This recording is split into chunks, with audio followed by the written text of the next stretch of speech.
When you are the victim of a crime and considered mentally fit and competent to stand trial, there is an expected process you will go through to advocate for yourself as you attempt to attain legal justice. But what is that process like if you are unable to speak for yourself? Not because you are cognitively unable to understand the trial proceedings, but because of a severe speech disorder that limits you from being able to speak. I'm Lisa Bray, a second-year PhD student in Human-Computer Interaction Design at Indiana University's Luddy School of Informatics. For my research, I am looking into the experiences that people with limited or no speech, also known as LNFS, go through when they are victims of a crime as their cases are taken to court, and the ways continued research around these experiences is needed to improve how law enforcement, the U.S. court systems, and disability advocacy groups support these types of victims. This podcast episode is titled The Silent Victim.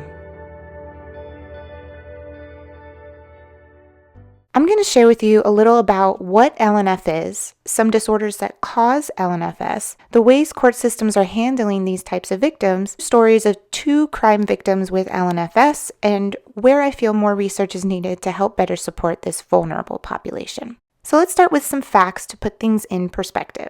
Almost 30% of adult Americans have some form of physical, cognitive, or emotional disability. Me included. I have neurological Lyme disease. People in the U.S. with developmental disabilities are 4 to 10 times more likely to become victims of a crime. People with disabilities are twice as likely to experience sexual assault than those without disabilities, and are more likely to be repeatedly abused. In regards to victims with disabilities, those with limited speech are twice as likely as other disabled people to experience crime due to their voiceless status among society. In a 2020 article published by the American Psychological Association, they found that the majority of cases involving victims with LNFS never make it to court due to the many barriers these types of victims face within a system that is still struggling to properly accommodate them. I've been inspired to look more deeply into this experience after my mom, who has LNFS due to Parkinson's disease, was herself a victim of a violent crime and subsequently experienced difficulty advocating for herself with the police because of her limitations. Her daily physical therapy included walking down her driveway to the mailbox, but one day she was struck by a car that took off and left her for dead. Because of her Parkinson's, she struggled to yell for help and couldn't get herself out of the ditch she fell into. Thankfully, neighbors happened to find her, and what ensued was a lengthy, painful hospital stay to keep the use of her legs. What happened to her after reporting the crime made me see firsthand how the system handles victims like her.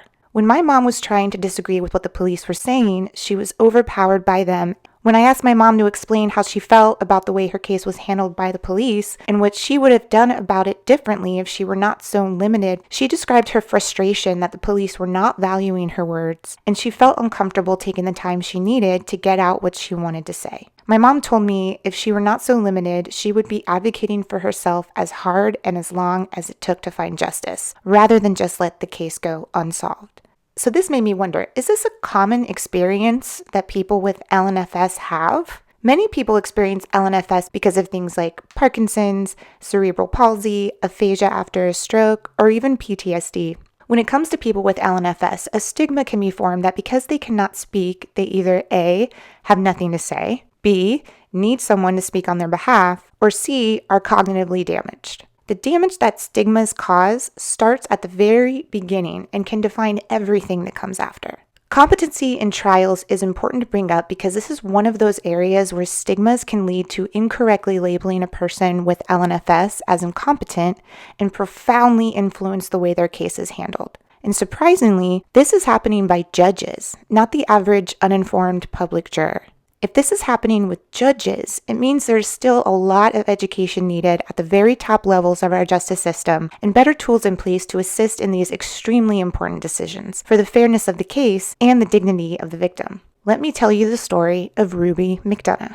In 2009, a district court judge refused to allow a nursing home resident named Ruby McDonough to testify in court after she was assaulted by an aide at the nursing home. The judge incorrectly claimed she was incompetent. Ruby had what's called expressive aphasia due to a stroke. This made it difficult for her to say more than a few words at a time, but she could answer yes or no questions and point or gesture. Ruby's attorney argued that the court illegally ruled her client incompetent to testify because it did not provide accommodations for her disability. During that competency hearing, a court-assigned psychologist determined Ruby was mentally competent and that she couldn't adequately answer the questions on the stand because of the way they were posed to her and because she didn't have the aid of an interpretive assistant.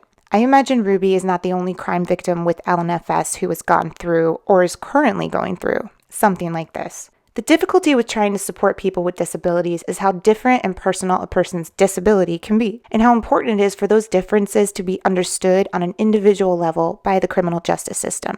Irving Goffman was a sociologist noted for his studies of communication and social interaction, and I love this quote of his. Better, perhaps, different coats to clothe the children well than a single splendid tent in which they all shiver. Health disparities can be defined as differences that occur by gender, race, socioeconomic status, ethnicity, education, sexual identity, etc. But I love how the United Kingdom defines it, which is as differences that are unnecessary, avoidable, and unfair. It's argued that health disparity can, above all other intersectionalities, have the greatest impact on a person's quality of life, their human rights, and society as a whole, because health is so essential to someone being able to fully participate in society. But systematic health disparities have been found to be plausibly avoidable, and it is that phrase, plausibly avoidable, which makes me hopeful that with the right accommodations and assistive tools, many of the justice disparities that people with LNFS experience could be eliminated. So let's talk a little more about the accommodations that do currently exist. Courts are required to provide various types of accommodations for differently abled people who are brought to testify in trials. In cases with victims like Ruby McDonough, asking yes or no questions is allowed.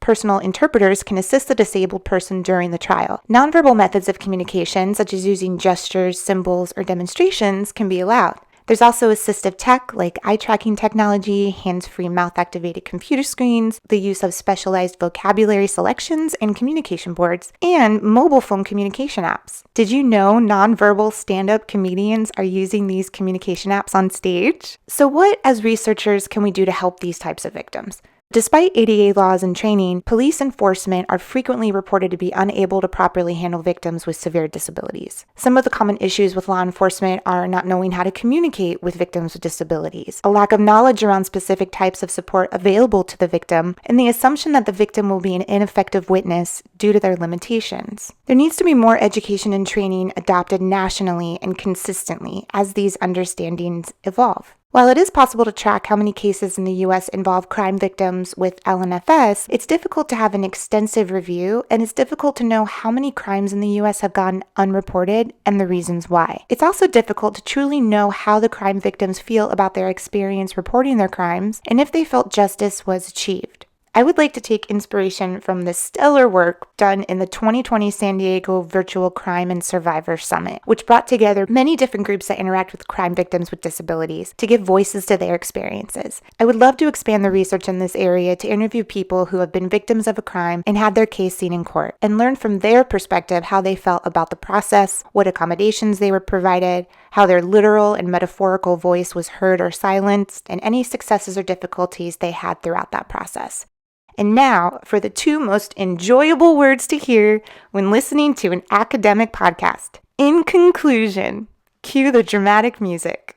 Crime victims with LNFS are at a greater risk of violence and discrimination against them than victims who do not have difficulty communicating. With motor impairment and additional intersectionalities, those risks increase as they become a multiply marginalized subject. People with LNFS are commonly misunderstood and have to deal with feelings of being unseen, unheard, and unsupported by able-bodied people who do not truly understand their disorder and how it affects them individually. While accommodations are offered in courts, research shows that there is still not enough education, training, and support within those systems to provide equal justice. This extends beyond just what happens in the courtroom. It begins with the crime and all actions taken after that. It is up to all of us as a greater society to challenge our own preconceived notions about disabilities, to educate ourselves on what it means to have LNFS, to be a vigilant voice on behalf of those who cannot speak for themselves, to keep people in positions or structures of power accountable, and to keep progress moving forward toward a more ethical,